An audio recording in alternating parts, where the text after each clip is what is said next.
Hello everyone. Welcome to another Teach Kelvin Your Thing session.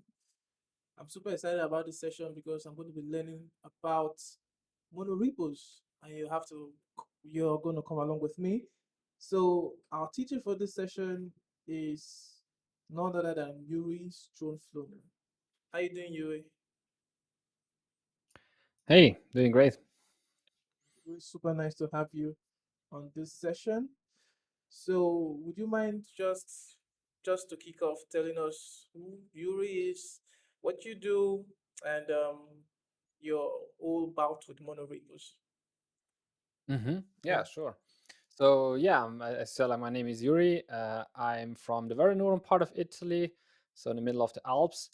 I've been in like doing development for like a long time, so a really long time. I started the back end, and then basically got into the front end development and kind of stick there.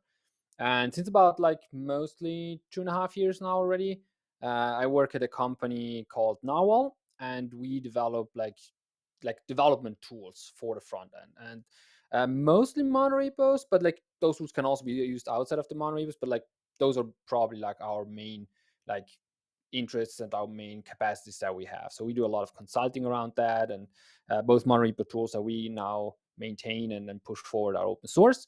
So that means we do also a lot of open source development, which is exciting. So yeah, happy to talk today through all stuff, monorepos, why they're useful, and yeah, let's see where we go. All right, awesome. So, really, again, I'm going to say I'm really excited to have you teaching us what you're going to be teaching me today. So, what are you teaching me today, Yuri? Yeah, so I wanted to dive a bit just into the monorepo aspect, right? So we can start kind of high level, what a monorepo is, different types of monorepos, because out there right now, if you look at, and we can actually look at some of the open source projects that are out there, like a lot of them are actually monorepos without people noticing, right? Like when they just like use them in their own development purpose, right? Okay. And so there are different types of those monorepos. So we are going to look at those. And then we can talk a bit through like what are monorepo tooling? Why would you need monorepo tooling at all, right? Like why can you not just like build your own maybe, right? Or hook up Hmm. things on your own with a couple of scripts, right? Which would totally work, right? It's not that it doesn't work. Yeah. So we can talk a bit through that, and that part, like we can also touch a bit more, like the open source project which I'm part of, which is NX and Lerna Hmm. recently. So we can kind of go a bit into that and like what they give you and like how they compare to other tools that are out there and stuff. So yeah. Yeah. Okay, so I like starting from the why on any technology that I'm interested in learning. So, what is the why for monorepo? Like, I think it's a buzzword in the industry today. A lot of people talking about it. There are a lot of toolings on it. So, why do we need monorepos? Yeah, so I think like first of all, monorepos have been around for a super long time. It's only like recently they gained more popularity. I feel like probably since like this year, mid last year, they gained a lot more popularity in the front end space at least. But they have been around for a while, and the most of the or the main reason is usually always to kind of facilitate development speed overall by co-locating code in the same place, right? Okay. So what often happens is you have similar or related pieces of code, right, that need to work together to kind of deploy the entire ecosystem of the application that you want to deploy, right? And so if you have them in single repositories, as you would like just do normally, right, like you set up one repository per project and like maybe have one separate team working on each of those repositories, or even like one team working on multiple ones, right? But in the end, the problem or the issue that you face at that point might be that you have to share a lot of that code, or they have to integrate, right? And that integration creates friction, and so you're slower in developing, right? And so a lot of people therefore kind of went in the direction, well, why not have them in the same repository, right? So have them all in one Git repo, or whatever like version control you're using. Git is the most popular nowadays. And so basically with that they get a lot of benefits because everything is in that repo. And so just like using, I don't know, another library, or like refactoring out common pieces of an application into a library, then reusing it on both parts, is very easy and very straightforward. So that is probably the main why. And as I mentioned initially, at the start of the show, like a lot of the open source projects that are out there, like React, for instance, Angular, Vue, Vite, like a lot of them, even like smaller repositories, they use monorepos, and for the very same reason, because they have many packages maybe, right? And they Mm-hmm. want to publish small packages, but then still want to develop them together because like they're very connected, right? So there's maybe a core part and there are plugins on top of that core part. And so whenever you change the core, the plugin should also maybe be updated or at least tested, right?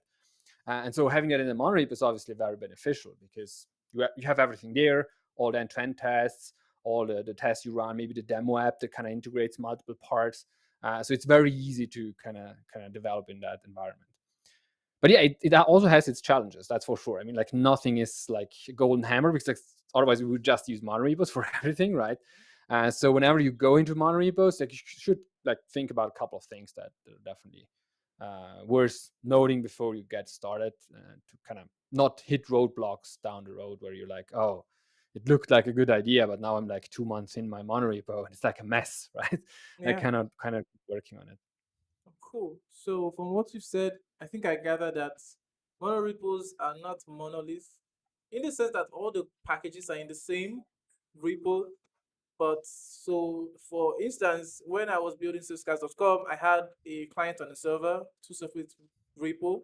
But a couple of months ago, managing both separate um, repositories was a lot of work and wasn't necessary. So I put everything into a monolith, a full stack app, and it was really much more better. Like I just have to spin up one server when I'm developing, and all the code is in one place, both the front end and the back end. And I think I like that approach. But with Monorepo, we don't just have that bringing the codes together, right? There are other things like tooling to it. Can you just let me know what those toolings are? Yeah, no, totally. And the point you bring up is very a good point basically, because when you hear mono, right, that mono repo is very near to monolith, but it's Mm-hmm. actually two different things, right? So Yeah. you can build a monolith in a monorepo, of course. How you can also build it outside a monorepo. So the Mm-hmm. monorepo doesn't really kind of impact how you like deploy your code in the end, because the monolith is mostly, I would say, a deployment. It kind of also goes into development part, of course, right? Because if you have one piece you develop on rather than like multiple pieces. But most of the time, it like is the deployment aspect that a monolith is kind of what makes a monolith, right? Because you have to deploy all the thing at once and move them to production. And the problem is like that also creates like that huge chunk of thing that grows and grows over time, which then becomes hard to manage. So in your case, for instance, like instead of maybe like merging them together into a monolith, you could still have kept the code base individually, in the sense Mm-hmm. that you have the client app, which is whatever technology, right, and the server app, which is some other type of technology. But then you just move both pieces into one repository, right? Mm-hmm. Where when you launch, for instance, and then create tooling on top, in the sense that when you start your front end app, it automatically also starts the server and then connects them Mm. via proxy, so you can start developing things like that, right? But you would still have them both separate, Yeah. and then you can decide, right? You can still deploy them all at once because maybe that makes sense, right? Maybe Mm-hmm. it makes sense to always deploy them both together at the same time to not have any type of breaking changes, or you have to worry about incompatibilities in API, right? But you have the freedom to say, well, just my front end changed, so I can also just like deploy the front end. There's no need to actually deploy the backend code, for instance, Mm-hmm. right? And so that can be one use case where even as a small shop, and that's also a good thing that I always kind of bring up. Like people always think when they think about monorepos, they always have like, well, Google, right? Google Mm-hmm. and Facebook and Twitter, like they have huge monorepos, and they have even like one like Google, I think, has mostly one monorepo for the entire organization. So there's Gmail in there, there's Angular in there, there's YouTube in there. I think they have just a couple of like exceptions that are not in that monorepo. And obviously that is not the case for most companies, Yeah. right? Most companies, what I see from my experience, like consulting for bigger companies, like they have multiple monorepos in there maybe, and those monorepos communicate with each other, right? But that said, even as you brought up, like the example, even as like a single or like 2-3 person small development shop that develops a product, you most of them always have multiple parts to that product. Like as you said, like a client side application, a server side component. Maybe you have some API layer which you want to deploy individually because that might be a point where developers connect, right? And you might have a mobile application, right? So you already have like 3-4 pieces, And since they are very closely connected, it would make sense, for instance, even there to have it just in one repo, because then you are like four people, right? And so it's very easy to move around because everyone sees there's one repo, everyone knows like how to start the mobile and front end app, even if they work mainly on the backend app, because it's all there, right? You see it and you don't have to think about, well, wait a minute, like where's that front end client? How do you need to start it, Yeah. and things like, and in the Monorepo you have it in one place, so it's usually much easier to facilitate that kind of collaboration as well. Yeah. So I think the line got a little bit blurry for having separate clients as a repo, then let's say a client on the server. Just let's use those as a case study. So if you're a big team, what is now the advantage of having them in a monorepo where maybe the teams are shared? We will have a front end team and a back end team. What is the benefit of having a monorepo where they are both going to be working on distinctly separate projects? Does that make sense? Mm-hmm, mm-hmm, mm-hmm. Yeah. Yeah, it's mostly like it's mostly about the communication aspect, right, and the Okay. integration aspect. Hmm. Because even if you would say, which personally I think it's not an ideal part, where like the teams are completely independent in the sense Okay. that the front team works in front end code and the back end team works in the back end code, and then they just at the deployment time usually what happens is like they throw it together and then fingers crossed everything works, Yeah. right? Like, or doing the integration testing or things like that. So that is a development model which you see very often. Yeah. But now, if you have it in a monorepo, even if they are to get started with completely not communicating at all, right? Hmm. Each one works in their own part. But even if you move them together, there is the opportunity for sharing the parts, because you can have, for instance, like some very lightweight integration tests that run on that code base, which basically means on CI, for instance, they spin up that version of the server, right? Which the server team can maybe implement to spin up a couple Docker containers to expose the web server, right? The Hmm. front end team has the code there as well in the same version with that same API contract they developed it against, right? And so they launch a couple of end-to-end tests to see whether the integration works. The Okay. thing is, like at that point, it's all in one kind of PR, right? So that if something goes wrong, well, you just like throw away that PR and like go or fix it, or you don't impact the main production development line, right? Hmm. And the thing what I saw often is like even just having or moving those things closer together, it starts that people start collaborating, right? Yeah. Now, because if I see the code and if I see it doesn't work, right, and then I might just, even as a front end developer, I might just open up that API entry point and have a look there, and maybe I can run it locally. Ideally, I can run it also locally, right, because the code is there and I have it on my machine. So maybe I debug it already, and maybe then even if I don't touch it and fix it right away, I can at least like give better diagnostics to the backend developer. Say like, look, I tried it out. It looks like the headers don't arrive in the way they should. Maybe that's something I can fix. Maybe there's something that you can look into. Maybe you need to process it differently, right? But it kind of spins off a different set of communication. Yeah. While when you're completely separate, the front developer might not even know which repo the backend code lives, right? Because they don't care, right? They don't see it. They don't have it on their machine.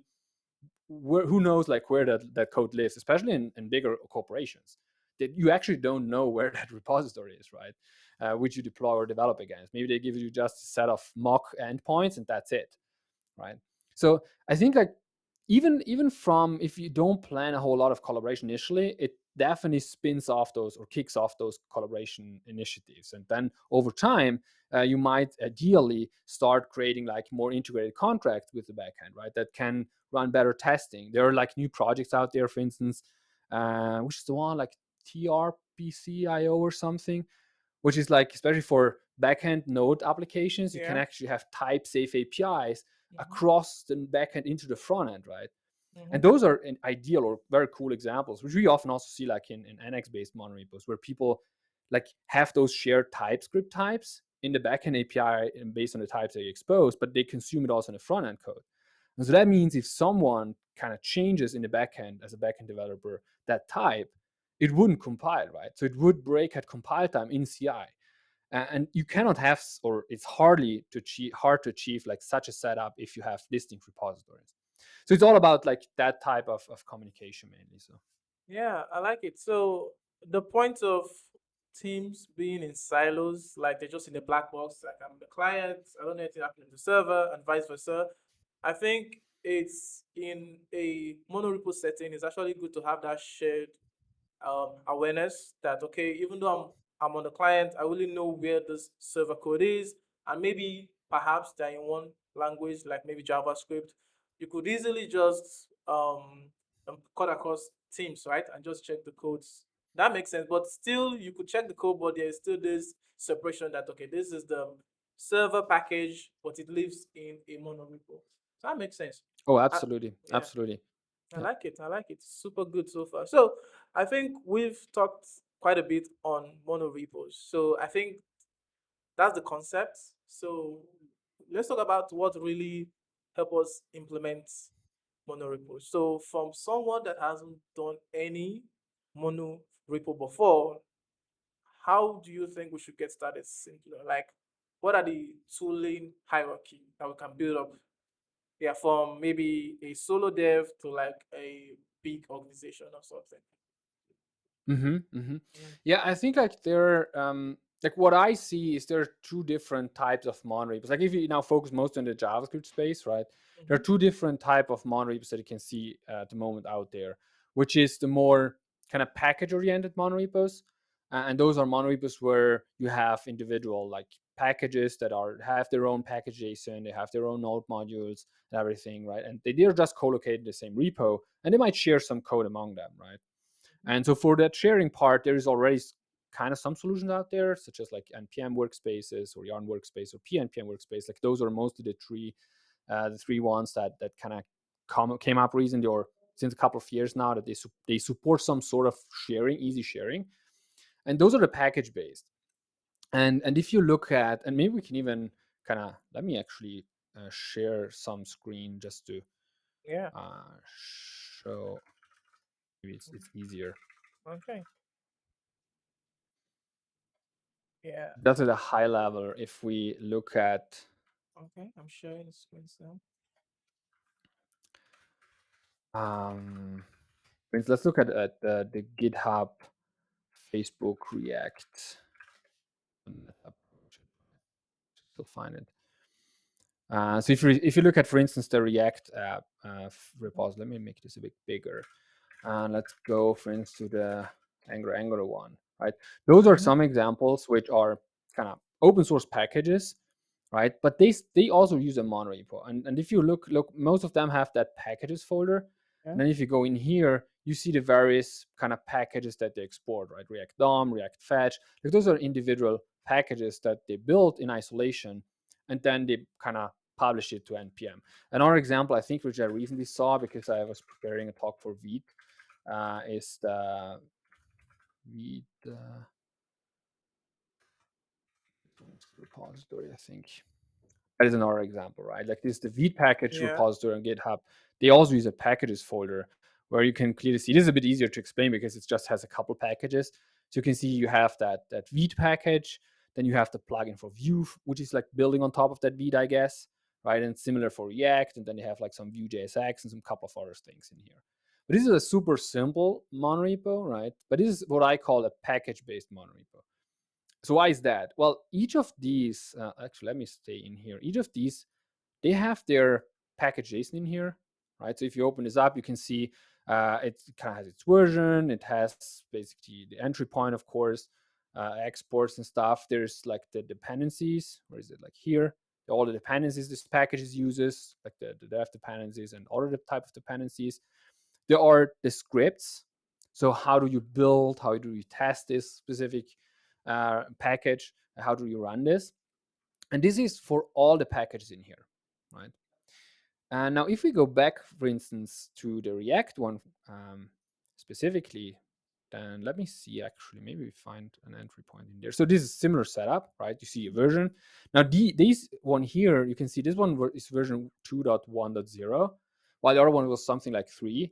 So it looks like Vite doesn't lock the versions. So many of those monorepos always also deploy always the same version, right? Just to make sure, or kind of give people a good hint, like which version of which plugin works with which other version, right? So Mhm. for instance, Angular is very popular for that. Like they always deploy the same version, even though maybe that specific plugin didn't change, it gets redeployed just to make sure that it is very easy for people to figure out which one goes together, right? And but here it's just kind of the same setup, right? You have a dev script, a build script again for this specific plugin package, And then it has also like the dependencies that this plugin package works against. Plus, you can see it actually down here. There is this dev dependency, the specific one here for Vite, because obviously the plugin for React, like the Vite plugin for React, Yeah, it's gonna be depends on Vite as a core package, right? mm-hmm. But you can see this is linked locally. So with this workspace :* it means that this package just links locally. It doesn't go to npm like this package, for instance. And this is what is like what like those things such as like yarn, PNPM, or npm workspaces allow us. So just like to have it maybe written down somewhere. So Okay. this is like package based, right? Like the types of monorepos, package based ones, and then the other ones is kind of what I call or what we at NX kind of call is integrated based monorepos. And we can now go a bit into the details. Let me actually switch off Copilot because sometimes it is kind of more in the way than it helps. Right. So package based, as I mentioned, therefore, because every package is kind of individual. And so here I have such a package based repository as well, which use PNPM. So every package is kind of autonomous, but then you still want to share, of course, between those packages, because otherwise the monorepo doesn't have a lot of sense. Yeah. Now that star annotation, which I mentioned before, so here, for instance, I have here that Remix app that uses that shared UI package, which is also living down here. And so with that specific protocol, which this is now specific to PNPM workspaces, Yarn and NPM workspace have similar thing. You can indicate that I don't want to go to NPM for this, but you should find a version that lives here locally, right? So how does PNPM know where to find those? Well, for PNPM, there's a workspace, a specific file that is called PNPM workspaces, where you indicate where those paths are. For other types, such as like Yarn workspace and npm workspace, you mostly give it here. Like you have some property here, where then you write here, I don't know, apps should be a folder, and then like I don't know, packages or libs or however you want to call this, right? Mm-hmm. So in other type of monorepos or like package managers that support monorepos, you give it that information like this. And so this is already, if you want a very simple monorepo setup, because you have these two applications, you can link them together. So that Remix app uses that shared UI package down here, right? You can develop them independently in here, right? And you can also potentially deploy them. So if you still want to kind of publish this to npm because someone outside your monorepo wants to use it, or you can just go ahead and change the version, run your publish script, and then go ahead, right? The Is it clear so far? Like what is does? Or if there are any questions, just like let me know. Yeah, I think it's really, really clear. So you're saying that if we want to get started quickly, we could use all these package managers workspaces, which is their own implementation for monorepos to just get you off the ground. Yeah, so Okay. this is mostly when you want to get started. I wouldn't even say like want to get started easy, because afterwards I'm showing you another way, which is like the integrated approach, which might be even easier to some degree because you don't have to worry about a whole lot of things out of the box, right? Nice. So here, for instance, like if you start, you have to know that there is a concept such as PNPM such a workspaces concept, right? That is in NPM, Yarn, and PNPM, and how to kind of configure those. Um, but the easy starting point, I think, for this approach is mostly that you can apply this very easily incrementally, meaning that if you have your Remix app already, you have already figured out like how to build and test and lint and everything. Like you have already your package scripts. So imagine this lives outside an existing monorepo in a separate app, right, in a separate repo. Mm-hmm. Then you can easily move this in, right? You just copy it in mostly the folder, right? Where outside of monorepo, this would be probably the top level folder. Here it Yeah. is like nested within a folder which I call apps, but it really depends like how you configure your PNPM workspace, right? If you would prefer everything to live under the packages folder, well, that would work too, right? You have just one entry and you move that remix into the packages folder. Yeah. But the thing is, like, you need to configure everything. So it could be harder, but if you have that already, the configuration part, well, then it might be easier because you can just like copy those together, add something that's called PNPM workspace or Yarn workspaces, configure that with a basically 2 entries, right? And then you can already start using it, right? You can already start go ahead and building this in this repo. Okay. So yeah, so I think if there's another way that do not need me to do much configurations, because I like configurations, but not too much. So yeah, so I think from what we've gathered, the workspaces are good, but we could do better, right? So I think that's a really nice segue that we could take into tools like NX and Learner. So which come first, Uh, Learner, yeah, NX? Yeah. yeah, exactly. And so Mhm. to mention basically here in that package-based repository section, what tools do we have there? Yeah. And so Lerna is actually one of those that Oh, okay. supports that type of setup, right? Mm-hmm. Because Lerna from the very beginning, like this was the only type of package setup that was kind of known, and most of the time it was package setups like here the Vite one, Mm-hmm. right?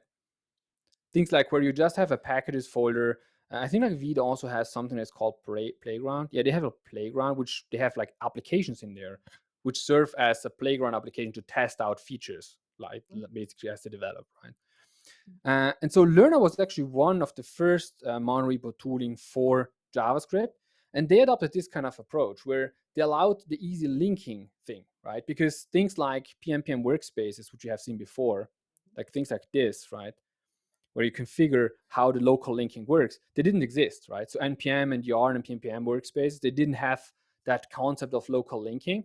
So Lerna kind of filled that space, filled that part, where you could easily link it locally and then have a monorepo, like in a good sense, right? So Lerna is already one in that initial space here. It's definitely the first one. There is Rush, there is Lake, I think, which is also in this one.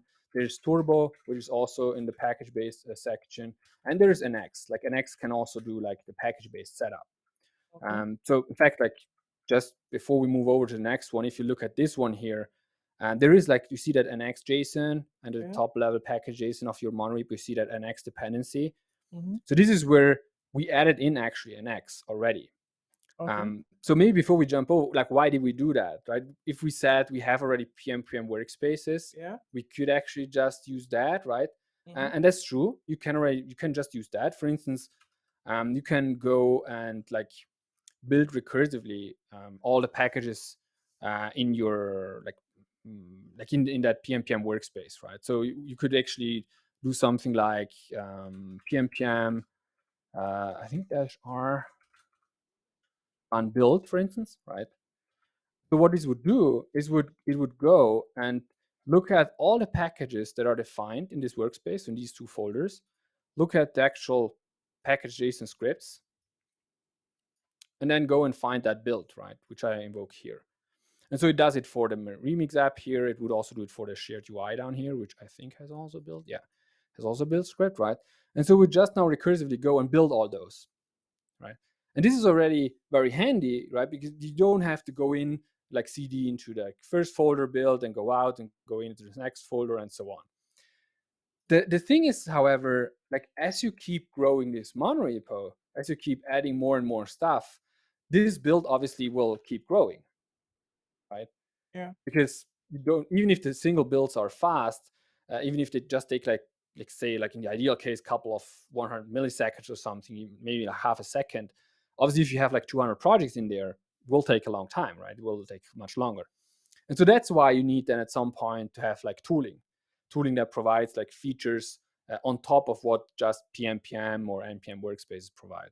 And so that's the reason why, for instance, here in a specific workspace, I've added here an X, right?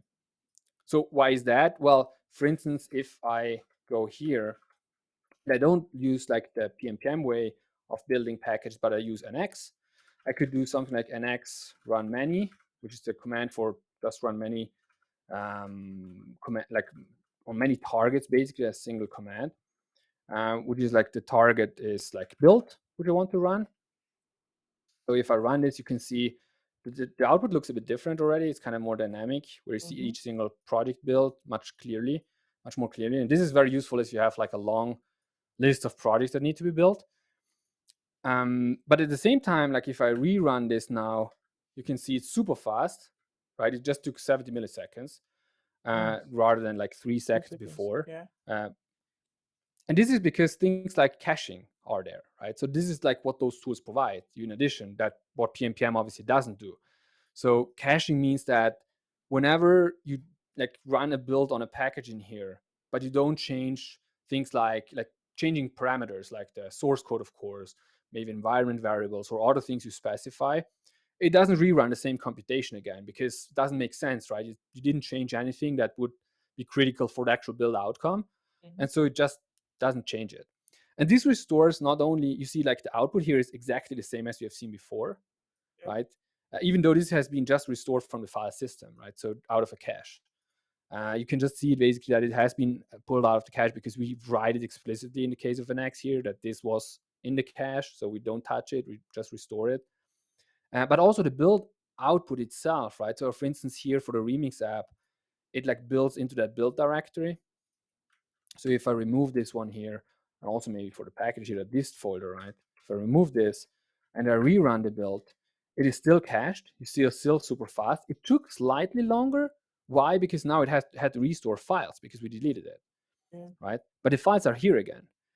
So NX actually does also some very fine-tuned like optimization in the sense that it understood before that we didn't change that folder.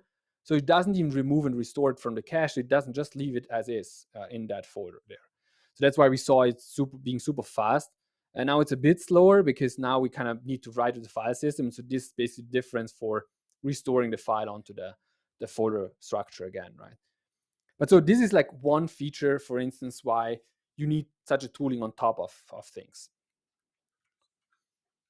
Does it Yeah, make sense? that makes perfect sense. So I like the fact that if the code does not change, the next build is going to be fast because of the catching feature, which makes a lot of sense. Exactly.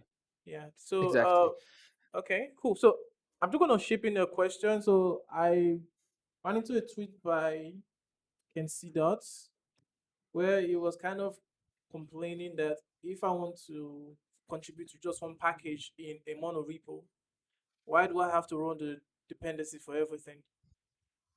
How does a tool like NS solve that? Because I think if I clone the repo, I have to run npm install, right, which will install everything. So maybe I just want to work on like the Vite project, just want to work on just one of those packages. How do we solve that? Or is that even a problem really? It is definitely one of the like downsides if you want of monorepos because the thing is like you could do some smart restoring, right? You could go and say like, well, and Nx actually has some of that knowledge where it knows exactly which package has exactly which dependencies. The thing is more like here in the for instance like in this repo, like if I just want to contribute to that shared UI, I could actually go and just like download the repo, go into this one here, install separately the node modules for this shared UI, develop it completely in isolation, and that works. The thing is, like, once I push it up into the like, CI setting and stuff, like, I need to anyway run everything together. Now, locally, you could even say, well, I don't test it locally, so I just want to build that single piece, and it would work. You could do it, and once you push it, well, the CI server does all the things, right? Like, he pushes down all the package dependencies and just runs all the tests and stuff. So the thing is, like, more if you want to integrate and like run like the Remix app in this example, well, I would need to obviously install also the Remix app in that case because I want to test whether my shared UI changes worked, right? But you don't have to, right? If you don't build it locally and you don't want to kind of test that single piece locally without like using any other connected artifacts, in this case, like the Remix app, you could also just install those dependencies separately. That's for sure. At least like in a package-based setup where everyone has its own package JSON. In a bigger setup where like as we might then look into the integrated setup where you also go with a more like single version policy where you don't have individual package JSONs but just at the root, well, there you would pull down more. That's for Mm. sure. Now you can mitigate that with things like PNPM, which is super fast and has its own caching layers in terms of package installations, so that would work. But yeah, it's definitely compared to the like just having a single repository with just the dependencies of the single application, obviously it's a bit of a downside for sure. You have to pay that little of like overhead compared to like single project repositories. Yeah, that makes sense. I think it's a minimal trade-off in my take on it. So yeah, so I think we should look at the integrated type of monorepos. Mm. Cool. Yeah, absolutely. So yeah, basically this was the package-based one, right? Where we have everything collocated within single packages. And when you add Nx specifically, also Lerna works out of the box with this, right? So, and just to mention it to folks, like you can go to lerna.js.org. Mhm. And this is the new Lerna for those that don't know, which is basically what, like we took over stewardship of Lerna in, I think, May this year, because Lerna has been around for super long time. The maintainers didn't have a lot of time anymore to just keep it going. And so it was kind of declared dead in May, right? Where the maintainer officially said, well, look, I'm not going to look at this anymore. I'm not going to patch it for no reason. So it's dead. Search an alternative, right? And so a lot of people were kind of freaking out because they say like, we have a huge monorepo with Lerna. What do we do now, right? We have to look for alternatives. And given like now we already maintain an X, which is another open source project, we have huge knowledge in that area. We Yeah. just said, well, talk to the maintainer and said like, well, do you want us to take it over? It doesn't make sense for you. We kind of talked to him, showed him how we manage an X, the type of like commitment we have to open source in general. And he was super happy because he was kind of also a bit worried because like it's also kind of your baby, right? You're giving Yeah. over someone to raise your baby. I don't know how to phrase it, right, as I an get it. analogy, but you kind of understand, right? It feels weird. You wouldn't want it to give it over to someone and they will kind of just like sells it and like does run ads on it, or I don't know, like just leverage the user base that it has already. But when we talked to him and he like saw how an X works and he kind of knew already an X before, I was super happy that we took it over. So for just as a thing for folks out there that have Lerna, might not have heard it, definitely go and check again because now it's faster. Like Lerna also has that type of caching that I've just shown with an X before. So Mhm. it has all those features, which was one of the main pain points. So when you use Lerna, people mostly complain about my Lerna setup is super slow on CI. I want something different, right? So that's no more the case. Okay. But Yeah. but yeah, let's go over to the integrated part.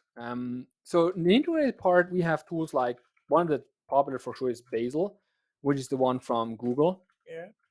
Right? That's the one I recall most of it. This is an open source project as well. It is kind of more involved in the setup. So people that have like it's super powerful, right? Even across like different frameworks and stuff. Like even if you do backend development and things. So Base is definitely one of the tools there, which is popular. And the Next is also supported in this range here. These tools like Lerna, Lake, Turbo Reaper, and so on, like they don't work with integrated. At least like how we envision the integrated part. While these tools definitely work with that. So how does integrated work? What I did before, just to save us some time in installation, um, make this bigger, is set up a monorepo already, so we don't have to kind of npm install everything. But so when you get started with a monorepo, the package-based setup, you usually just have like an empty folder structure and you build that up slowly, right, as you go. Create a apps and packages folder, add the PNPM workspace file, and you build it up from there. And with the integrated setup for NX specifically, we have the create NX workspace. And the create NX workspace allows you to kind of have a guided setup, right? Where you say, well, okay, I want to create a new monorepo. So let's call this demo mono that. So I've already created one with your like sigil, like Yeah. shortcuts here, your Mm-hmm. letters. Let's just call it differently so we don't get a conflict here. And Demo so, mono. well, this test, then let's go ahead. And then it asks you a couple of questions, right? So it Mm-hmm. says, well, what do you want? Do you want to like just an empty workspace for developing applications, right? Do you want like something where you want to develop a set of packages that you want to publish to npm? Do you want more, just a TypeScript setup? You just want TypeScript packages in there, so this is optimized for that.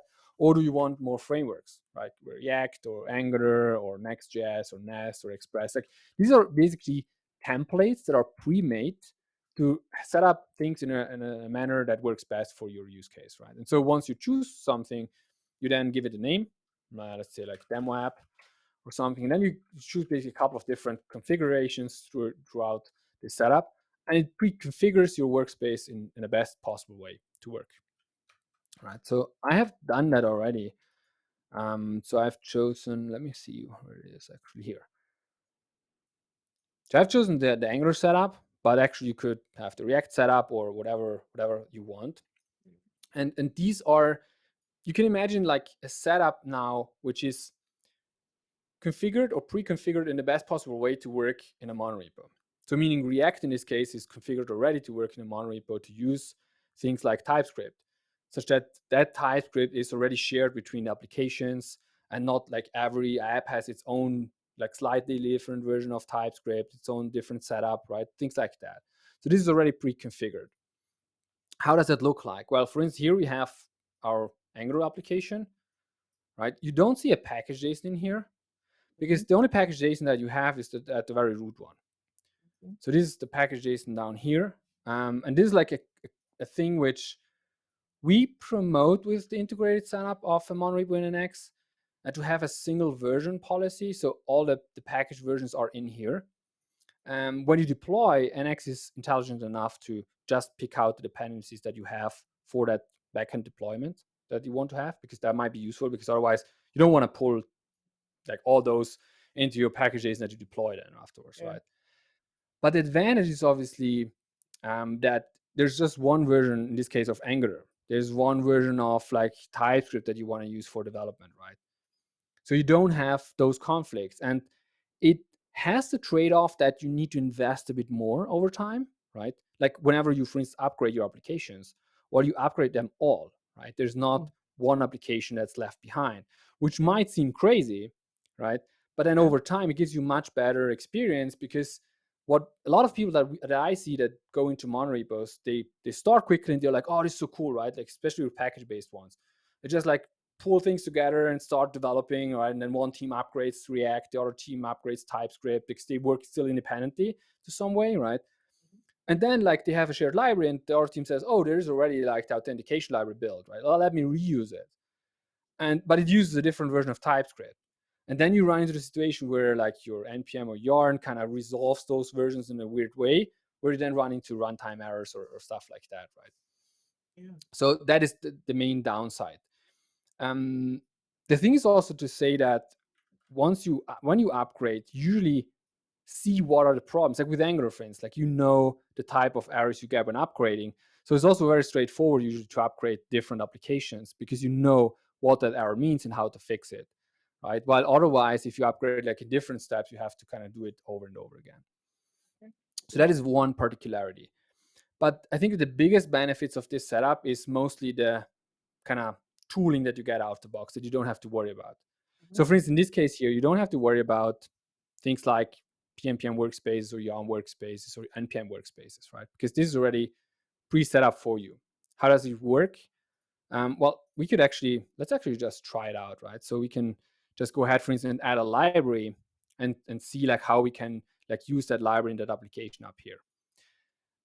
There's another thing that we can use here, which is NX console, right? Which is a Visual Studio extension that we have developed for NX and also for Lerna, that allows you to kind of run commands in a visual way. Because for generating a library, for instance, we could just use the command line, right? We could say NX generate, then we could say, well, let's create an Angular library. So we do Angular lib, and then we give it a name, and then so on, right? But I kind of have to know what commands, like how that command works, and either go to the docs and copy and paste it from there. With the NX console, we kind of facilitate that thing and make it much easier, because what I can do, for instance, I can just right click on the libs folder and say generate library. And this then proposes me all the libraries I can create based on the packages, based on the plugins that I have installed. So right now I just have Angular, but if I would have, for instance, let's say React, it would propose me also, do you want to create a React library? Which is totally possible, right? I could just have, maybe I have another React application as Monorepo, so it makes sense, right? So I just like choose basically here that library generation part, and you can see now I get like a form to fill out, and this is a form that is dynamically created out of these commands that we have seen before. So I could say, well, this is my like say this is my UI, right? My UI components. I can choose which style do I want. Do you want a CSS or CS or SCSS or whatever? I can even say, well, this is I want to have this in a directory because it's shared. So I give it like that shared flag in here as well. Could add Tailwind, like a whole set of different options that this specific library plugin supports. And so down here, you see at the same time as I change something up here, you see dry runs. So basically a simulation of what would happen if I run the command. So it kind of tells me, well, it creates that libs shared UI folder, it creates a README, creates a whole set of files, right? Yeah. And I can even copy the command. I can here copy. And so if I run this, it just like runs the command. Copying is useful because now, for instance, if I paste this, you can see the command that was run behind the scenes. Mm-hmm. And so here basically it runs nx generate. You can shorten it with G, but you have the packet, like the plugin name. Then you have the specific kind of command that you want to create, like a library in this case. You give it a name, and then all the options. In our case, we just basically provide a directory, so that's the only one that goes in here. But what happened here is we got a whole set new library created for us. And this is now an Angular library that is already made in a way that you can use within this workspace. So we have here basically just like one module. We could actually go ahead, like let's create also a component. So I can say I want to create an Angular component. Hello, just run this. So now it would even create a component in here, right? Where you have now your Angular component. Sorry for jumping around here. Basically pre-set up. I think this is also already here kind of registered. Let me also export it here, right? And so here you have already kind of set up your Angular module out of the box for you. And now we can already go, for instance, like in our Angular app up here, say we want to go here in the app module and import the Angular module in here, right? Which is in our library. Yeah. And so I can say this is from the TK workspace, which we created here, shared UI. And what does it export? It exports that shared UI module, right? So I can go in here and just import that shared UI module and have it linked. And this Nice. already works, right? So I can already create this together. Now, how did I do? Like, how did it like create this kind of link here? Because I didn't like relatively navigate to that other folder. Yeah. This is one thing that is already pre-set up, right? So if I go down here in that tsconfig base, there is one specific entry in the TypeScript package which maps like a name, right, which is this one shared UI, to an entry point, which is the library Yeah. in this case. And so with that, I don't have to worry about like the PNPM workspace kind of thing, right? I can just like start developing without having to know all the details. And then just over time, I go in and actually learn about more about the details and like how this actually works. So that's why initially I mentioned it's not said like that it is easier to get started with a package based. It might be easier if you have already a Monorepo. That's for sure, because it's much easier to get started incrementally.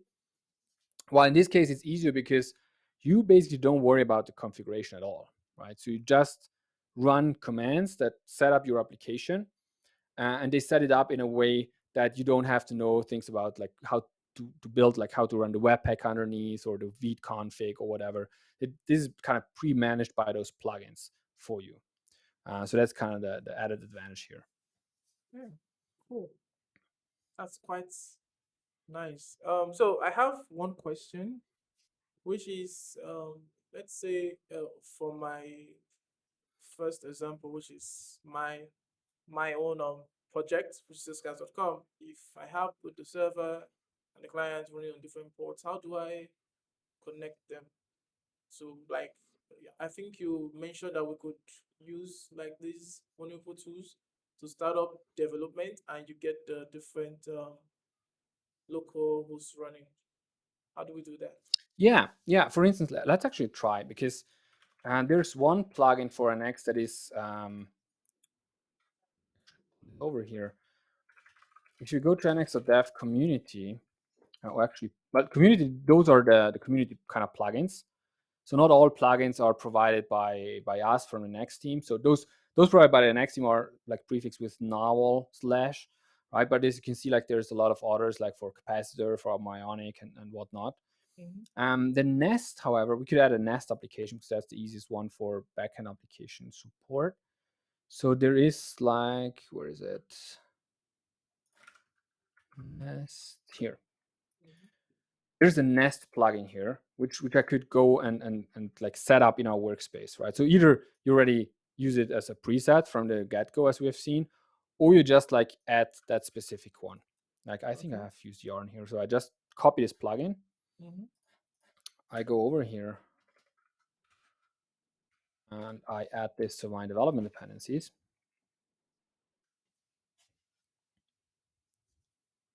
And so plugins in the end are just kind of wrappers, thin wrappers around like running an npm script, for instance, right? Okay. So they're more sophisticated in that sense, because a plugin, and while it's built here, we could actually look into, for instance, like the one here for Angular. As you can see in that project JSON, like you don't have a package JSON in that sense, where you have all the scripts, but you have a project JSON which has the commands in there. For instance, build here, serving and extract, whatever, linting, right? That the plugin gives you. And then you configure it. So here you give it the entry point of the plugin, so what is being run within that plugin. In this case, we even delegate it to an Angular plugin completely. But for React, here would be like navel/react/browser or something. Okay. And then you configure it simply, right? So you give it like, what is the main entry point? What are like the TS config? Where is it? Like, and you can give assets and stuff and styles, right? So you configure that. So meaning you are at, like the underlying build is kind of abstracted away, which has a lot of advantages in the sense of also migrating those things later, like upgrading to a new version. So now the plugin is basically installed. So what we can do is actually just generate a Nest app. So we can run nx generate application. Now we see that there's also Navel Nest. So you could just click it and then say, well, this is our API. Let's call this just API. Right? I could maybe, if I have multiple applications, it might make sense to nest them, either, I don't know, by the domain, right, or by front and back end. I prefer usually domain, kind of if something's, I don't know, my like sales page, right? It has a back end and front end, so I have like a sales folder and then front end and back end in there or something. But this is like kind of up to you how you want to structure it. Sure. You can even give it a front end project. So let's actually try this. Here we call it ng app, because I think that this specific one is already set up in a way where it would configure the front end product to use such a proxy. In fact, you can see here, it creates a proxy config in that front end project, right? And then runs it basically on that, basically updates that project JSON. So let me actually commit first, so that we see all the differences that are made. Because until now, nothing has ran, right? This is also just dry run to see what would happen. So it's a simulation. Let's see, do we need something else? I think it's fine. So let's run this. So this now runs the command behind the scenes. It also kind of, as you can see here, installs some further packages. Yeah. So I'm curious now, because I haven't used Nest.js as a backend here in a while. Okay. I'm curious like what we get. Me too. But you can see like this is kind of the power again, right? Like even without knowing Nest.js, like in super detail, I could actually go and get started, right? Because maybe I need to just create a quick API. We decide for Nest, so let's go with it. And then on the way, we kind of learn, because as we know, we're always kind of in a hurry.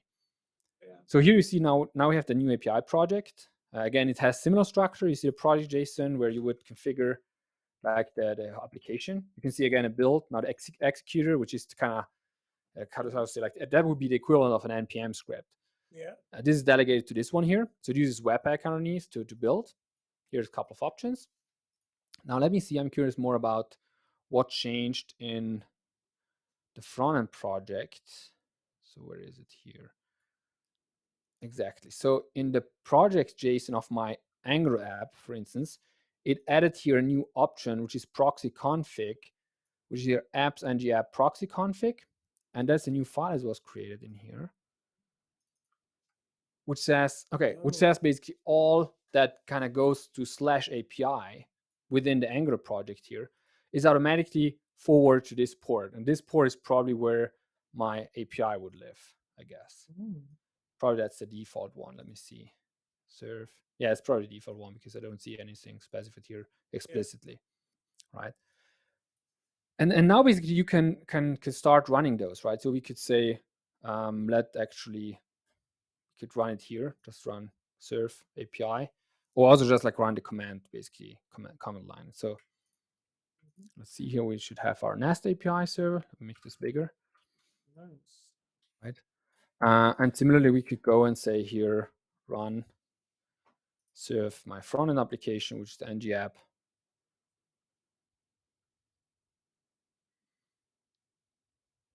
Right, so this runs on localhost 4200. Right, and so now we see here basically our front-end application being run in that thing here. And now having those both running at the same time, we could basically here trigger HTTP request from this one to /API, and it would automatically be going to this backend application here.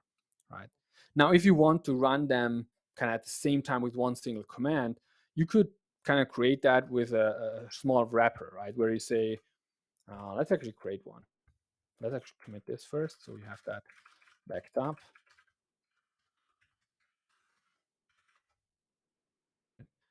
So now we could say, well, maybe within, I don't know, the ng app here, we want to, there exists something that's called run command. So we want to generate the run command. So we want to have like serve all. Let's call it serve all. All right. So the command to run, that's something which we're going to figure out in a second. Where do you want to generate this? Let's generate this in the ng app. Could working directory, works all good. So run this. Oh, command is missing. It's required. Yeah. This is also something which I find super neat, right? You would never, we would hardly get this like in a command line CLI command. So let me just like say echo hi, so we have something, then we can fine tune it. Okay. And so here now we have the project JSON. We should have a serve all. Yeah, exactly. We got a serve all. Nice. Right. And now we could run multiple commands here. Like we could say, actually, let me look up docs. Let's see.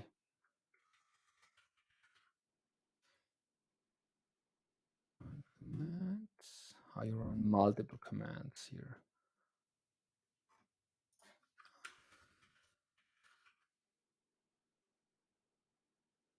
Here, single one. Oh, there's commands basically if you want to run multiple ones. Okay. And so basically, I would just give it here commands, and this is then an array, right? And in that array here, I would then just run nx serve and app, right? And then I would run nx serve API because that's the other one. Normally these are run serially, but in this case, I don't want to do that, right? So I would want to give it like parallel false. No, sorry, true, right? Yeah. So it runs both independently. Let me see. And now again, I just like run nx. So you always like in terms of the command, you always run nx. Now I prefix it with npx, so I don't have nx global install, but npx kind of would pick it up locally here in the node monolith folder, right? So that's why I prefix it with npx. But then you always just like say nx, you give it the task you want to run. So in this case, I want to run serve all, right? And then on which application? Well, this is the project JSON for my ng app, so it would be ng app, right? Or again, you could just here, this is nx console again, which gives you this like thing, or the right click on the app itself. Nice. So let's see, because now you see it runs both the API and the ng app serve. And so if you go again to our browser, where is it? Let's just go to localhost 100. So the front end app runs, right? And the backend app also runs, right? So now you have basically both kind of combined. So this is like the super quick kind of, workaround where you can run kind of multiple applications together at the same time and serve them at the same time and then get that integrated developer experience. But this is like how you configure it in the end, because you could even say at some point, because I think like you mentioned you were very into Sales.js, for instance. Yeah. Right. You could even say, and this makes a lot of sense also for bigger companies.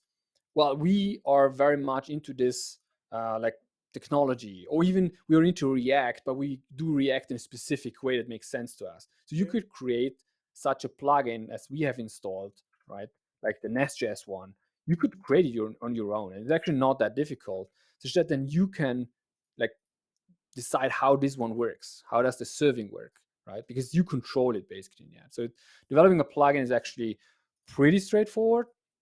and you can always lean on the existing one, right, and call them internally. So at some point, this is also very powerful because you can just like create your own, roll your own, and then you make sure everyone that is new to your project, or some new developer that onboards your project, cannot really do anything whole lot wrong, right? Because running all of the applications is always the same, right? It's always serving NxServe that app. That's it, right? That's how you run that app. So Yeah, yeah. amazing. I think I get it now because so one thing I see that we get with NX that we don't get from things like maybe Lerna and workspaces is the whole ecosystem of tooling and just ease of doing things. Like when we needed to do some configurations, we did not need to edit the project.json file. We just have like a command to run. We even get the form. I think the development experience is top notch. I like it. Yeah, and that's what I meant initially when I said like those type of monorepos, right? The package based and the integrated. Like we call it integrated because really all those pieces are integrated to each other. And initially we also wanted to call it like plugin based, right? Because a lot of the things are being based on plugins, but that's just would be too specific to an X, right? Because Yeah. Bazel, for instance, it has like it doesn't have really plugins, it has more like kind of rules or something like that, right? So Mhm. but the point here is really, as you said, you don't have to worry about the low level stuff, but you can kind of have that integrated experience and then just build on top of it, right? And as you get more advanced, well, you would dig probably deeper and you would maybe create, as I mentioned, your own plugin and kind of Yeah. fine tune it more. So I think it's really like what we definitely want to do from the next side is like have both parts, right? Because I think it's really depending on where you are in like with your knowledge about monorepos, where are you like in the type of monorepo you want to have. So we really like it's not that this is better or this is better or vice versa. It kind of really depends a lot on your situation. Yeah. For large corporations, we have definitely seen the integrated ones to work a whole lot better Okay. because from my experience, um, a lot of people get excited very quickly by this one. So, Mm-hmm. oh, I already have the build script. I want to get full control of my build script and stuff. So just like throw something together very, very quickly and very easily. The Yeah. thing is now then once you are like 2-3 months in, how do you maintain that stuff, right? That's the problem. Like in the package based setup, if I want to add a new library down here, how do I do that, right? How if I want to add a new React library, do I just copy and paste the existing one and then delete all the things that are in there and kind of just like the build scripts and stuff, right? Or how do I do that, right? So you need to have those kind of guardrails in place, especially in Yeah. larger corporations, that kind of guide you, right? And Yeah. that's where the integrated part comes in because there's the plugin, and you say the plugin, give me a library, and the plugin knows what is the best way to generate a library for that specific target area, right? Yeah. And that makes sense because I think when you're making like an app in a big organization or even a small one, I think having tools like this would reduce bugs that happen because of wrong configurations or wrong files and all that. So we have this sort of code generation going on where all the setup you would need for the setting of the app is just a click away to generate a file, a backend file, a front-end component. It makes sense. I like it. Yes. So I have one question.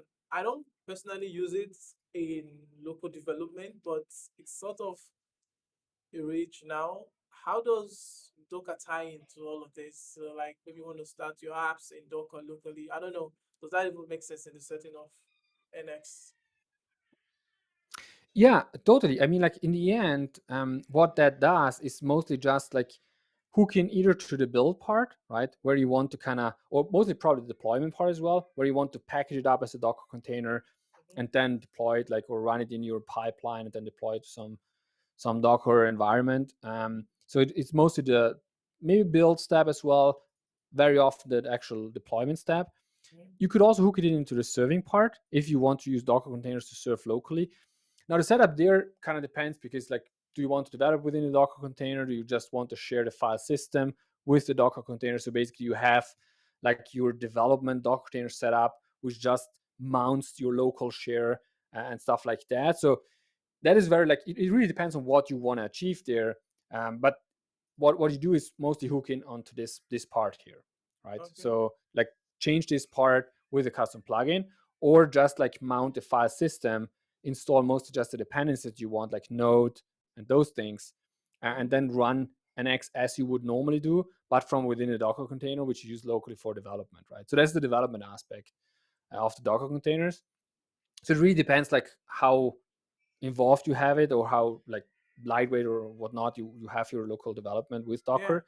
For the deployment part, a lot of questions which I get there is specifically for that integrated setup is, since we have all the package JSON parts down here, right? Mm-hmm. How do I package this up in a Docker container and make sure that I don't have to install, let's say I deploy the API here of Nest.js in a Docker container.